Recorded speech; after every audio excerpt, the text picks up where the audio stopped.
est-ce qu'un courriel qui résume la rencontre peut remplacer la lettre explicative? On a plus de 400 réponses qui sont rentrées, là, ça donne une bonne idée. On est à 80-20. 20% disent vrai, 90% disent faux. Alors, quelle est la réponse, Joanne? En fait, tu n'as pas d'obligation dans la loi sur...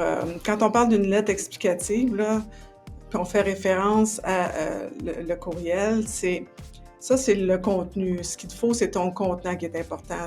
Par courriel, tu vas souvent aller plus vite, oublier des morceaux. Donc, quand on parle d'un canevas de lettres explicatives, donc, on est sûr de ne pas l'oublier. On est sûr d'avoir l'information essentielle, de retrouver ton nom de l'assureur, ta description des produits, les types de produits, ton profil client, qui est ton raisonnement sur le produit sélectionné. Donc, moi, je dirais que le courriel est à éviter dans une étape aussi importante. Tu sais, le courriel, on l'utilise au quotidien, puis ça va de soi. Mais à ce stade-ci, c'est bon de le formaliser, là. Tu sais, je donne l'expression de formaliser. Ben, encore une fois, un peu comme ce que je viens de dire, c'est de pondre cette lettre-là, en tout cas de rédiger cette lettre-là, comme si c'était pas toi qui allais revoir ce dossier-là. Puis sûr qu'il y en a plusieurs qui vont se reconnaître là-dedans. Tu retombes sur ton dossier 2 ans plus tard ou sur le dossier de quelqu'un d'autre, tu es comme, mais voyons donc, pourquoi il a fait cette recommandation-là? C'est bien niaiseux. Des fois, on va voir des montants spéciaux, comme 455 000 $. Pourquoi il n'a pas recommandé 500 000?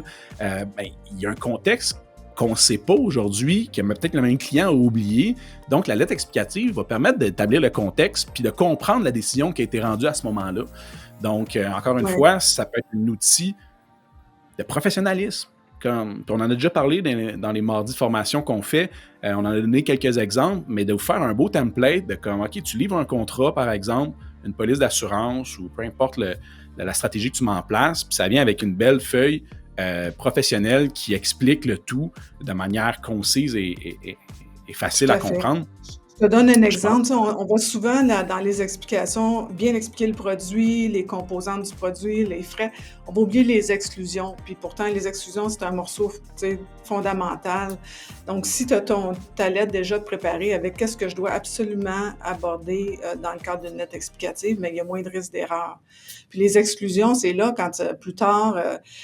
quand une exclusion a mal été expliquée, c'est là que le client va revenir puis va être insatisfait puis il va te questionner un petit peu plus. Donc, quand on parle de la conformité peut m'aider, c'est un allié, là, c'en est un exemple.